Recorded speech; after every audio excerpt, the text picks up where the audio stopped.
Bienvenidos una vez más a Basket 365. Soy Denis y en el vídeo de hoy ya casi vamos a acabar con mis planes para la agencia libre de cada uno de los equipos de la NBA. Y hoy llega el turno de los Indiana Pacers, el penúltimo equipo del que vamos a hablar. Tras esto solo queda hablar de los Dallas Mavericks. Y es que los Pacers me urgían menos que algunos otros equipos porque van a tener una agencia libre bastante calmada. Ya han renovado a Pascal Siakam, al final es lo que hubiera planteado yo, pero ya ha pasado. No tienen elecciones en la primera ronda, aunque tienen varias en la segunda ronda del draft, y su único agente libre importante de verdad es agente libre restringido, así que es muy probable que lo mantengan. Pero aún así, vamos a hablar de la situación del equipo, de cómo procedería yo y, por supuesto, dadle a like al vídeo, suscribiros, comentadme abajo lo que opinéis. Os recuerdo que el miércoles a las 2 de la mañana será la primera ronda del draft NBA y estaré en directo en Twitch para verla.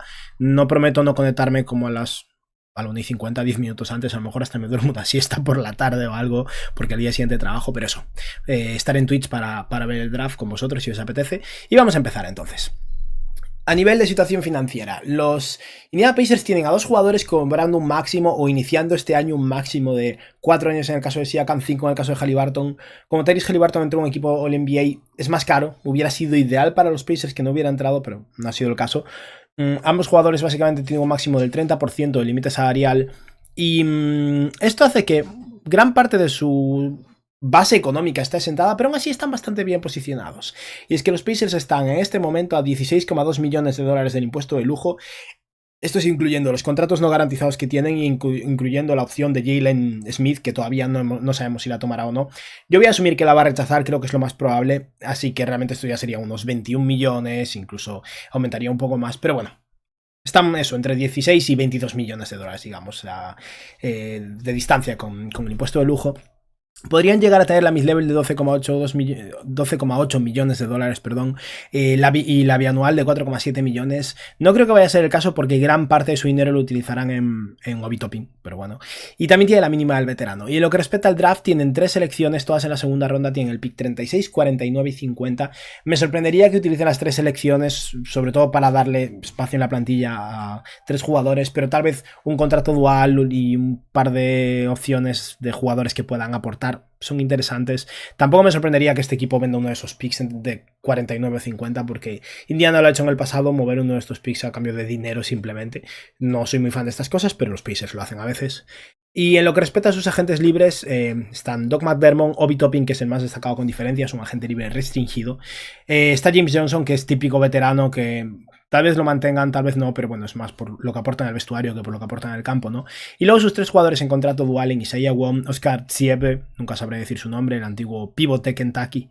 Y por último, Kenton Jackson, que es un base alto, que entró muy al final de la temporada como jugador en contrato dual para este equipo cuando convirtieron a Kendall Brown a un contrato regular. Y vamos ahora a hablar de los jugadores que tienen en plantilla y las fortalezas y debilidades de este equipo.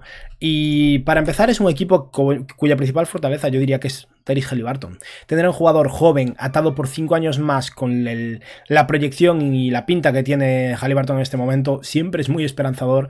Obviamente esperemos que se mantenga sano. Este año fue complicado a nivel de salud para él y en playoffs tuvo sus buenas y malas actuaciones, pero da igual, es una fortaleza y un pilar de construcción, ¿no? Aparte de eso, es uno de los mejores equipos ofensivos de la NBA y mientras Haliburton esté sano, no creo que eso vaya a cambiar. No tienen tanto tiro como uno podría creer, pero el hecho de tener un pivot capaz de tirar en Myles Turner ya eleva mucho el suelo de ese equipo en ese aspecto. Y creo que una de sus principales fortalezas es que es un equipo muy joven. Pese a haber intercambiado por Siakam, tienen a varios contribuidores jóvenes, destacando especialmente a Haliburton, pero Andrew Nembhard, que ha tenido flashes en playoffs, Ben Mathurin, que estuvo lesionado en estos playoffs y ni siquiera jugó, Jarace Walker, que fue su pick 8 el draft del año pasado. Hay bastantes piezas ahí que pueden realmente seguir desarrollándose y contribuyendo. O incluso Ben Shepherd, que ha sido espectacular como pick de primera ronda del año pasado.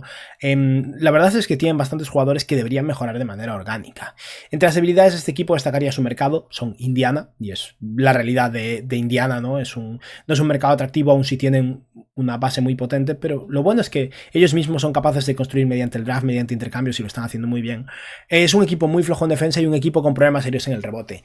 Lo que te dan muchos aspectos más Turner, te los quitan otros. Turner es un mal reboteador para su posición. Siakam es muy buen reboteador para su posición como 4, lo cual ayuda. Y creo que este año, con el aumento de minutos de Jarace Walker, probablemente consiga más solidez en los tableros en ese aspecto, pero sí que es un equipo que necesita un poco de ayuda en esos ámbitos del juego, ¿no? En lo que respecta a sus jugadores en plantilla, tienen a Haliburton, Siakam, Miles Turner, Aaron Nesmith, que empieza su extensión de contrato, está atado por 3 años más, TJ McConnell, que tiene un contrato parcialmente garantizado, que obviamente van a garantizar y probablemente extender, Ben Mathurin, que va a empezar su tercera temporada, Jarvis Walker, que empezará su segunda temporada, Jalen Smith, que como decía antes tiene una opción del jugador de 5,4 millones que yo creo que rechazará, Isaiah Jackson, que va a iniciar su cuarta temporada y en consecuencia puede firmar su extensión de contrato de novato este verano, Ben Shepard, que fue un contribuidor espectacular como novato el año pasado, Kendall Brown, un antiguo pick de segunda ronda, un jugador súper atlético pero que es completamente incapaz de tirar y que pese a ser muy atlético no acaba de defender tampoco del todo bien. Estaba en contrato dual y lo pasaron a un contrato regular al final de año y tiene un contrato no garantizado. Y por supuesto Andrew Nembhard, que es el jugador peor pagado de todos los jugadores en plantilla de los Pacers y menos actuaciones tuvo los playoffs pasados. Nembhard todavía tiene un par de años de contrato, pero podría firmar una extensión y hablaremos de eso también. Y lo que respecta a las necesidades de este equipo, necesitan profundidad de ala, necesitan un mejor pivot suplente probablemente y necesitan mejorar su defensa de perímetro. Cuantos más jugadores sólidos en defensa consigan mejor y cuantos más jugadores con tamaño de alero puedan conseguir mejor. No van a poder parchear todos sus problemas, digamos, pero unos cuantos seguramente en la segunda ronda serán capaces de solventar a largo plazo si tienen un poco de suerte. Y todo esto vamos a hablar de las diferentes decisiones que tomaría yo a nivel contractual con este equipo. Empezamos con Kenton Jackson, no hay ni foto suya con la equipación de los Pacers, lo que decía. Contrato dual de última hora después de mover a Kendall Brown a plantilla regular. Me da un poco igual, no tengo mucha fe puesta en Kenton Jackson, la verdad. Isaiah Wong, por otro lado, es un jugador que me gustaba en su draft el año pasado. Base escolta con talento ofensivo que habrá que ver si consigue dar el salto de verdad a nivel NBA o no. Estuvo en contrato dual la temporada pasada, para mí no ha demostrado nada para pasar a la plantilla regular, pero yo lo mantendría un año más en contrato dual para ver qué puede aportar, ¿no? Y luego está el caso de Oscar Tshiebwe, un pivot espectacular en los tableros a nivel de rebote. De hecho, si necesitan rebote, este tío está rompiendo todos los récords en G-League en ese aspecto. El problema es que yo no creo en su talento ofensivo ni en su impacto defensivo fuera del rebote. Es un poco Andre Drummond 2.0, ¿no? Pero yo desde luego lo mantendría en contrato dual. Me plantearía, en función de si muestra desarrollo este año, ofrecerle un puesto como tercer pivot en el equipo. No tengo claro si a nivel defensivo realmente va a ser útil al final. Pero en la segunda unidad, sacar un tío que básicamente es una aspiradora y consigue absolutamente todos los rebotes que se puedan disputar, no deja de ser útil, así que eso yo no lo dejaría ir bajo ningún concepto. Y luego está el caso de Kendall Brown, un tío que lleva ya 2 años sin hacer absolutamente nada, un talentazo a nivel físico, ¿no? Tamaño de alero a la pivot con muchísima capacidad atlética, pero no acaba de demostrar nada más. Ahora mismo tiene un contrato no garantizado y si quieren mantenerlo después de hacer sus fichajes y movimientos, porque tampoco es urgente ocupar los 15 espacios en la plantilla, adelante. Yo en este vídeo al final voy a plantear como si lo cortaran y ya está, porque personalmente yo estoy preparado para pasar página y dejarlo ir, sinceramente. Luego está James Johnson, otro jugador que no tienen por qué empezar la temporada con él, pero igual que el año pasado, si luego quieren su presencia veterana y tiene un espacio libre en la plantilla, va a estar disponible seguro y es alguien que gusta en Indiana y no me parece mal. Al final estos veteranos, estos jugadores con mucha experiencia son útiles en el vestuario y bueno, eso, James Johnson es un caso. Doug McDermott llegó como parte de intercambio después de que movieran a Buddy Hield, básicamente haciendo ahí unos movimientos salariales. Un muy buen triplista, un defensor extremadamente malo y un rebotador extremadamente malo también para su posición. Yo, si quiere volver por la mínima del veterano, genial, pero tal vez algún equipo con ganas de sumar tiro le ofrezca un poquillo más de la mínima, un Detroit o algo así, se lo podría plantear. McDermott para mí ya está en el ocaso de su carrera y los Pacers son suficientemente buenos en ataque como para no sumar a un jugador que no defiende nada, como es el caso de McDermott, así que yo no le prestaría mucha atención, la verdad. Luego está Jalen Smith, un jugador que a mí personalmente me gusta, lleva años ya gustándome. Ya en el draft me parecía un jugador digno de ser seleccionado en la lotería, no pick 10 de los Suns, pero en el 13-14, donde los Pelicans seleccionaron a Kira Lewis, me hubiera gustado que seleccionaran a Jalen Smith, por ejemplo. Pero es un jugador que ha tenido sus altibajos. Yo creo que el año pasado no le hizo mal en Indiana, siguió demostrando esa capacidad de tiro como un 4-5 versátil. No es lo suficientemente fuerte para ser un pivot 100%, es lo que me preocupa un poco. Y Sin embargo, creo que ha hecho suficiente como para justificar rechazar su opción y buscar más en el mercado abierto. Creo que no va a conseguir una subida salarial tremenda, pero pasar de 5 a 7, 8, 9 millones por año no es descabellado, y yo si fuera los Pacers no sería quien le pagaría. Creo que tienen otras prioridades y al final necesitan esa libertad para pagarle Obi Toppin y para tener espacios libres en la plantilla, así que vamos a considerar que Jalen Smith no se queda. Si al final toma esa opción y se queda por 5,4 millones, me parece genial. Si tiene un mercado muy limitado después de rechazar su opción y quiere volver por 2 años, 6 millones por año, genial, pero por más de ese dinero en el caso de los Pacers no me gusta. Para otros equipos sí que me gusta mucho. Seguimos con el caso de Siakam. Simplemente lo tengo aquí por mencionar que ya está renovado. Hay un vídeo en el que hablo de este tema también, pero bueno, Siakam ha renovado por 4 años y el máximo posible, que son 189 millones de dólares. El hecho de que evitaran pagarle ese quinto año me parece excelente para ellos. Halliburton va a tener un año más de contrato en ese máximo. Con Halliburton no preocupa por su edad, con Siakam y sus 30 años de edad sí que me preocuparía un poco, pero al final los Pacers ahora tienen sus pilares, tienen su base, tienen su ala pivot, les falta seguir cerrando el resto de la plantilla y hay unas cuantas cosas interesantes y sobre todo se aseguran que eso, Siakam no se va a ningún lado. Una vez pase este draft, lo único que van a deber del intercambio de Siakam será su pick de 2026, o sea que nada mal a nivel de valor, la verdad. Si quisieran intercambiar a Siakam dentro de 6 meses, sacaría mucho más valor de lo que pagaron por él, por ejemplo, pero no es algo que deban plantearse.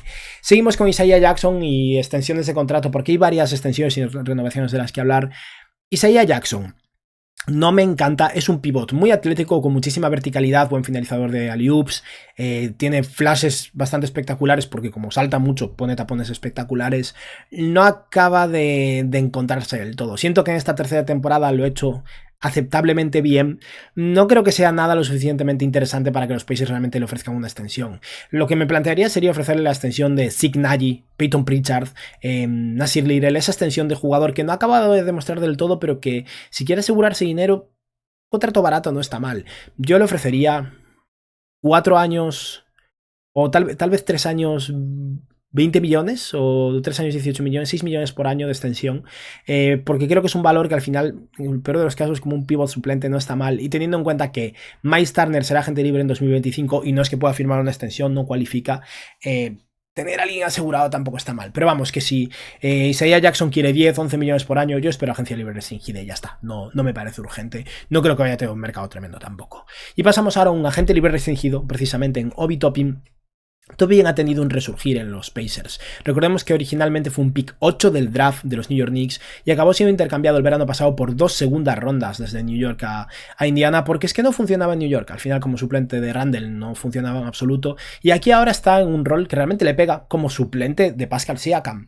Pero Toppin es un jugador que se beneficia muchísimo de tener un pasador de élite al lado como Halliburton, porque potencia sus virtudes, que es su capacidad atlética, su correr en transición, su finalizar cerca del aro y a veces su triple que viene y va. Toppin es un defensor muy malo, tiene 26 años, no creo que esa defensa vaya a llegar, y un reboteador muy pobre para sus atributos físicos y su capacidad atlética. No es perfecto, pero en los Pacers, que es un equipo que, como decía antes, tampoco es que sea un gran mercado, que vaya sobrado de talento, tiene mucho sentido que lo mantengan. No creo que vaya a haber un mercado tremendo en la agencia libre restringida. Pueden hacerse los duros perfectamente con Toppin.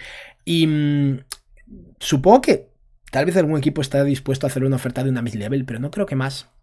O sea que digamos que su rango salarial está en unos 15 millones de máximo por año. Si alguien le ofrece 17, 18, 19 millones por año, yo lo dejo ir. No me parece tan relevante ni tan importante, y tienen ahí a Jaras Walker en la recámara. Pero vamos a considerar que se queda por un salario plano de... El contrato de Isaiah Jackson, por ejemplo, perdón, de Isaiah Stewart, por ejemplo, un salario plano de 15 millones por año, 4 años 60. Así de esta manera los Pacers además aprovechan el hecho de que este año no están tan mal a nivel salarial, y luego, si el salario se queda plano, pues a medida que avanzan los años, sube tu margen salarial, te cuesta menos, ¿no? Así que vamos a considerar que Toppin se queda. Creo que es muy poco probable que no sea el caso, y es la prioridad principal de este equipo, mantener a Obi Toppin este verano. Pero tras eso hay que hablar de un par de posibles extensiones de contrato. Una es la de TJ McConnell. McConnell ha sido espectacular este año y estos playoffs en particular para los Pacers, como líder veterano, como jugador que aportaba energía a la segunda unidad, pero no deja de ser un base pequeñito de 32 años que ha promediado 18 minutos por partido esta temporada para los Pacers. Aún así, yo lo querría extender. Cobra 9,3 millones este año. La extensión de McConnell podría llegar a ser una en el rango del salario de Grayson Allen, por ejemplo. Ese es 4 años, 70 y algo millones de dólares. McConnell no debería recibir nada así. Y es que si bien estos playoffs han sido excelentes, yo creo que su rango salarial es un poco superior a lo que cobra ahora mismo.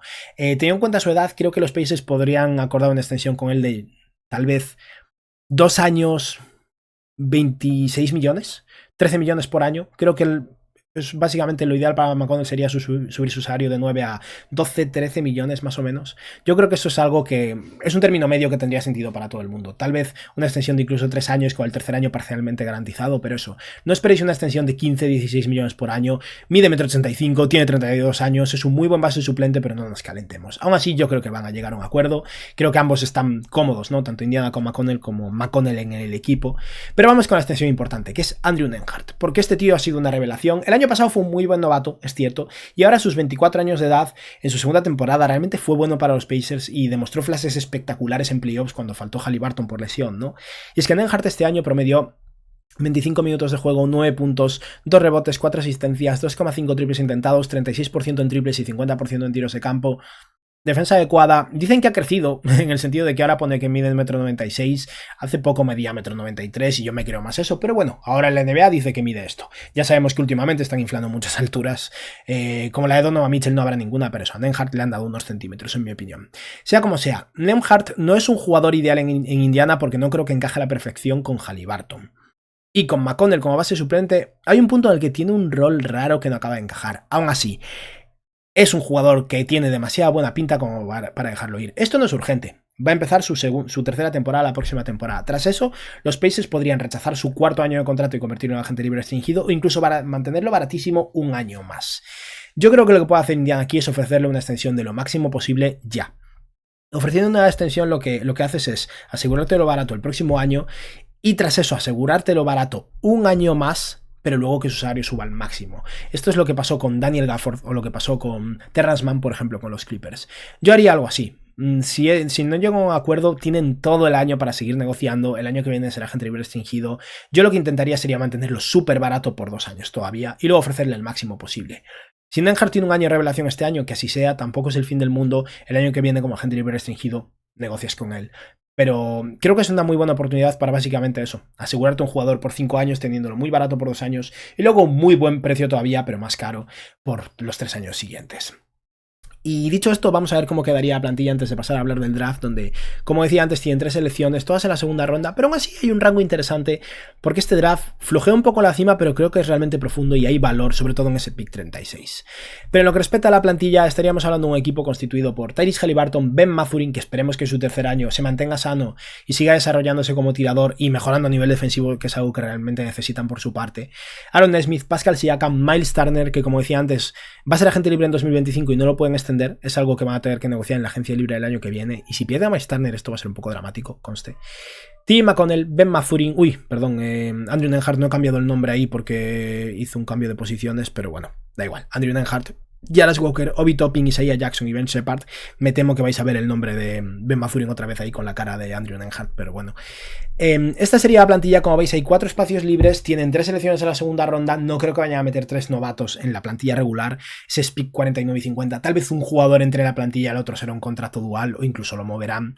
Pero voy a plantear unos cuantos nombres y con esto acabamos porque el mercado de los Pacers, tras perder a Jalen Smith, pero renovar a Obi Toppin y conseguir un par de jugadores por la mínima, tienen ese rango salarial de unos 6 millones extra con los que tal vez podrían hacer algún fichaje de eso de 5 millones o así, pero no necesitan un base suplente porque tienen a Haliburton, a McConnell y a Mathurin, perdón, a Nembhard, es que veo su cara y pienso, y lo digo mal.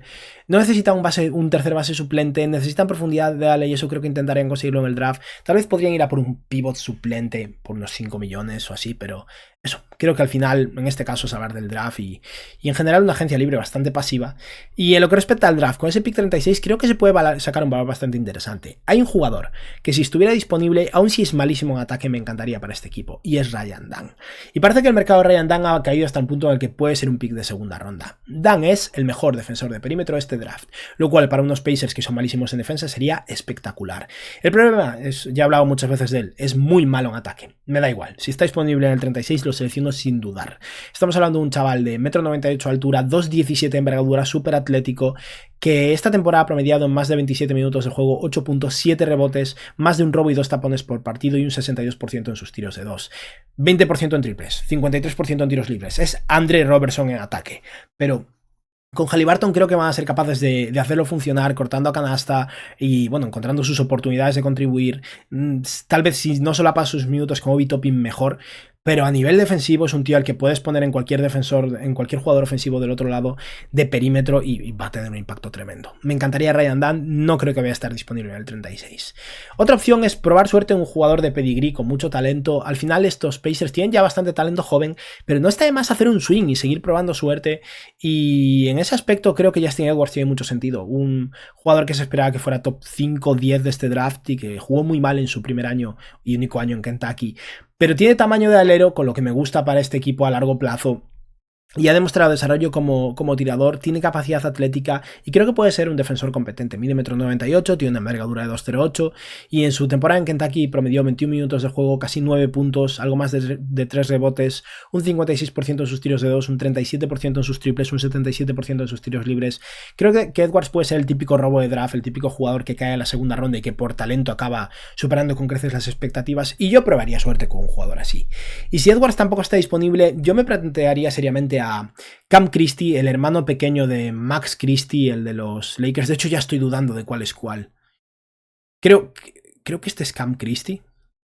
Sí, este es Cam Christie. Es que dudo porque hasta se parecen. Es un jugador similar a su hermano, obviamente, 1,96 m, 1,98 m de altura, muy delgado, no está preparado de momento. Me recuerda un poquillo a Ben Shepard a nivel físico, eso es cierto, pero creo que es un jugador con mucho más talento como creador. Creo que su base es de un 3&D muy interesante, similar a su hermano Max Christie, el de los Lakers, pero con algo más de juego, ¿no? Y de posibilidades de desarrollarse como jugador con el balón. Y al final un jugador de ala, con capacidad de tiro, potencial defensivo y que tal vez pueda aportarte algo más a largo plazo, puede ser una apuesta muy interesante en talento en este rango. Y ya por plantear un último nombre en este pick 36, Trenton Flowers es muy interesante también, un jugador joven, con mucho por desarrollarse todavía, que este año estaba en la liga en la liga australiana, perdón, muy atlético, capacidad de defensiva en el ala, algo de capacidad de pase, ha tirado mejor de lo esperado, es el típico jugador con herramientas que si sale bien puede ser un alero defensivo con mucha versatilidad y no es mala apuesta, la verdad. Y dicho esto, voy a plantear unos cuantos nombres para ese rango del 49-50, voy a plantear que se queden con uno de estos nombres, el otro podría ser un contrato dual, podría no ser ninguno, pero un jugador que me gusta bastante para empezar es Keshad Johnson, de la Universidad de Arizona. 23 años tiene. Es un tío físicamente más que preparado para la NBA, tamaño de ala pivot, muy atlético, bueno en defensa. Este año ha tirado bien de 3, pero lleva 5 años de experiencia universitaria y su primer año tirando bien de 3 y ha sido con poco volumen. Y esa es la duda. Si realmente es capaz de meter sus triples, este tío es un Jay Crowder.